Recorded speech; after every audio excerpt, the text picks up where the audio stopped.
तो जी हाँ दोस्तों, कहानी की शुरुआत कुछ इस तरह होती है कि जॉर्ज क्लूनी जो मूवी में डैनी ओशन के नाम से किरदार अदा कर रहे हैं, तो वो पहले सीन में जेल से रिहा होते हैं और अपने पार्टनर इन क्राइम रस्टी रैन को मिलते हैं। रस्टी का रोल ब्रैड पिट अदा कर रहे हैं, जबकि डैनी इस शर्त पे रिहा हुआ करते हैं कि वो अपना शहर नहीं छोड़ सकते, लेकिन वो कानून की खिलाफवर्जी करते हैं। और अगले सीन में हम देखते हैं कि वो दोनों डैनी और रस्टी कैलिफोर्निया छोड़ के लास वेगास चले जाते हैं।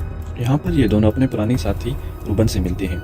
यहाँ पे ये दोनों रूबिन को अपना चोरी का प्लान समझाते हैं।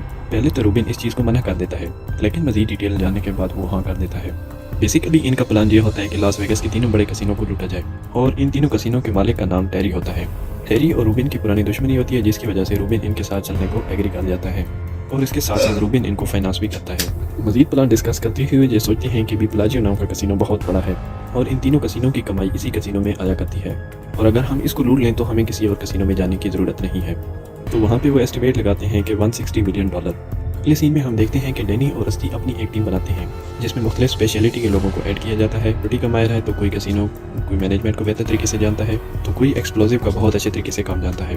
तमाम टीम के मेंबर बहुत ज़्यादा तैयारी करते हैं और नज़र रखते हैं कि बेलाजियो कसिनो के बाहर कितनी सिक्योरिटी है, कौन आता जाता है और कब से स्टाफ की शिफ्टिंग होती है। और इसके साथ साथ वो लोग जो बेलाजियो कसिनो में सिक्योरिटी वार्ड होता है, वो इसकी सेम कॉपी बनाते हैं ताकि उसको तोड़ सकें और सिक्योरिटी सिस्टम को चेक कर सकें, ताकि जब असल चोरी करने जाएं तो इन्हें किसी किस्म का प्रॉब्लम ना हो। तो यहाँ पे टेरी को पता चलता है कि उसकी एक्स वाइफ से उसकी डाइवोर्स हो चुकी है, वो डैनी ओशन की गर्लफ्रेंड है। तो टेरी डैनी ओशन को जानता है और जिस दिन चोरी होनी होती है वो खुलेआम कैसीनो में जाके बैठ जाता है ताकि वो सबकी नज़रों में आ जाए। तो टेरी को शक हो जाता है और वो डैनी को पकड़वाकर एक कमरे में बंद कर देता है। यहाँ पर एक बाउंसर डैनी को मारने के लिए आता है, लेकिन डैनी ने पहले से ही सेटिंग की होती है। उसी बाउंसर को डैनी ने बहुत से पैसे दिए होते हैं। वो डैनी की हेल्प करता है छत पर चढ़ने के लिए। यहाँ से हम देखते हैं कि डैनी की कुछ टीम वहाँ से एंटर होकर उसकी हेल्प करते हैं, जहाँ पे वो वॉल्ट होता है और उसमें बहुत से पैसे हैं। और अब ये तिजोरी वाले कमरे में पहुँच चुके हैं। वहाँ पे ये तिजोरी को सीज करते हैं और उनकी टीम काम पे लग जाती है। और हम देखते हैं कि रस्टी ने मोबाइल फ़ोन अपने कोट में डाला होता है। जैसे ही इसकी रिंग होती है तो रस्टी कहता है मेरी इससे बात कराओ। तो रस्टी कहता है कि मेरी टेरी से बात कराओ, और टेरी से बात के दौरान रस्टी उसे कहता है कि तुम्हारी तिजोरी सीज कर दी गई है, अब ना तो तुम पैसे बाहर लेके जा सकते हो और ना ही तुम्हारा बंदा अंदर जा सकता है, तो बेहतर है कि आधे पैसे आप अपने पास रख लो और आधे पैसे मुझे दे दो। तो जब टेरी कैमरे से अपने कमरे को देखता है तो वाकई उस कमरे का हाल बहुत बुरा हुआ होता है, और वो भी ये भी देखता है कि वाकई इस कमरे में कुछ और घुसे हुए हैं। हम देखते हैं कि स्वाट टीम बेसिकली एक पुलिस की टीम होती है जो यहाँ पे आती है। स्वाट टीम और अंदर तिजोरी में मौजूद लोगों की आपस में फायरिंग होती है, और यहाँ पे स्वाट टीम एक जोर से धमाका करती है, और जैसे ही धमाका करते हैं तो अंदर रूम में जो पैसे होते हैं सब कुछ जल जाता है। थोड़ी ही देर में स्वाट टीम वहाँ से निकल जाती है अपना जरूरी सामान साथ लेकर, और टेरी यहाँ पे बड़ा परेशान होता है और बार बार अपनी फुटेज को देखता है। तो उसे रियलाइज़ होता है कि कुछ अर्सा पहले उसने तिजोरी वाले कमरे के ज़मीन पर बेलाजियो लिखवाया था, जो कि इस फुटेज में मौजूद नहीं है।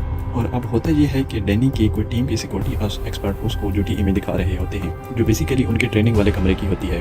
तो यहाँ पर डैनी और उसकी मुकम्मल टीम टेरी को बेवकूफ़ बना चुके होते हैं, और अब हमें पता चलता है कि वो स्वाट टीम कोई और नहीं, डैनी की ही टीम थी, और वो उन बैग में अपना सामान नहीं बल्कि टेरी के बचे हुए पैसे और सामान लेके जाते हैं, और वो सब उन्हीं के सामने में ही गुजर जाते हैं और किसी को शक नहीं हो पाता कि इन बैग में पैसे हैं या स्वाट टीम के अपने कोई हथियार हैं। और अब हम देखते हैं कि वो डैनी ओशन अपने ही उसी ही कमरे में लॉक होता है जहाँ पे टेरी ने उसे बंद करवाया होता है।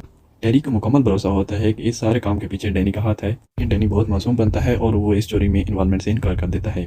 तो वो डैनी को पुलिस के हवाले कर देता है, और उसके पास कोई पुख्ता सबूत तो नहीं थी, लेकिन उसने शुरू में एक रूट तोड़ा था कि उसने कैलिफोर्निया को छोड़ा था, जो वो कैलिफोर्निया से बहुत दूर लास वेगास चला गया था। अब हम डैनी की टीम को देखते हैं कि उनका प्लान यह होता है कि आप पैसों को बराबर किस तरह डिवाइड करें। अब वो पैसा एक दूसरे के साथ बांध देते हैं और अपनी अपनी जगह पे चले जाते हैं। कुछ महीनों के बाद डैनी ओशन जब अपनी सज़ा मुकम्मल करके बाहर निकलता है तो वहाँ पे हम रस्टी और टेस को देखते हैं, जो डैनी को यहाँ से पिक करने आते हैं, और वहाँ से वो बहुत दूर चले जाते हैं। लेकिन टेरी को अभी भी इस पर शक होता है, और यहाँ पर हम देखते हैं कि टेरी के कुछ लोग इनका पीछा कर रहे होते हैं। टेरी कुछ नहीं भूला होता है और उसको मुकम्मल एतमाद होता है। इस सब के पीछे डैनी का काम है, और वो इनका पीछा करके अपने पैसों तक पहुँच सकता है। तो यहाँ पे मूवी खत्म होती है, और अगर आपको हमारी मूवी अच्छी लगी हो तो हमारे चैनल को सब्सक्राइब करना और लाइक करना ना भूलिएगा।